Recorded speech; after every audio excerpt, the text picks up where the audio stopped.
In 5 hours' time, Raif Badawi will be flogged with 50 lashes outside a mosque in his home city of Jeddah unless a Saudi prison doctor determines he's not fit to face the punishment owing to injuries sustained in his first flogging of 50 lashes last Friday. If he is deemed fit, he'll be given the remaining 950 lashes tomorrow and over the next 19 weeks. That on top of a 10-year jail term and a hefty fine for the crime of publishing a blog. He was accused in one of his articles on his Free Saudi Liberals site of ridiculing the kingdom's religious police. The US, Britain and other Western governments have called for the punishment to be dropped, but there's been no sign of any serious diplomatic action against Riyadh. Here's Nick Hopkins. An ancient form of punishment captured in a very modern way.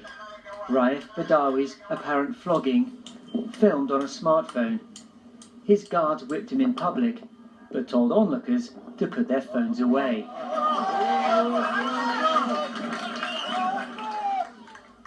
Badawi is paying a heavy price for his beliefs.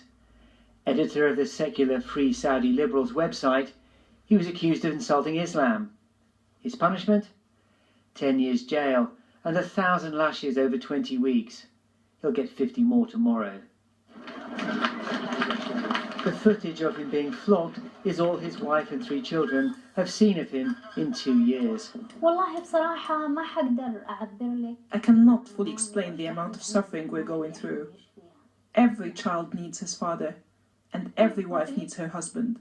There's a lot of anxiety, a lot of questions. I ask myself, how long will we be bearing this? How long can we deal with this nightmare? To Western eyes, his writings may seem idealistic, a little naive. There is criticism of Saudi clerics, support for the Egyptian revolution. And underneath it all, underlying this, just a sense of hope that society might change. In one extract, he says, "For me, liberalism simply means live and let live. This is a splendid slogan." But then he takes the clerics to task. They have succeeded in planting hostility to liberalism in the minds of the public and turning people against it, lest the carpet be pulled out from under their feet. But their hold over people's minds and society shall vanish like dust carried off in the wind. For some in Saudi Arabia, this was beyond the pale. For others, the presence of the Saudi ambassador at the Paris March last weekend was far more offensive. But the West faces accusations of hypocrisy too. It's very hard to justify a global manhunt against Al-Qaeda because of their violent attacks against journalists. When not only do these governments say little when Saudi Arabia carries out these very similar abuses, but invites them to participate as an ally against ISIS's abuses. Money talks, but sometimes it buys a degree of silence too.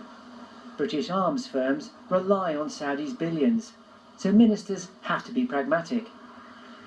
I think it is probably a reasonable assertion that the UK hasn't had a great appetite for tangling with Saudi Arabia over human rights issues precisely because of the importance that we have placed upon them as an ally and trading partner. There's another reason why Downing Street won't want to rock the boat. The Saudis want Britain to ban the Muslim Brotherhood movement from operating in Britain and urge David Cameron to commission an inquiry into the Islamist group. But it seems the Finnish report disagrees with the Saudi view.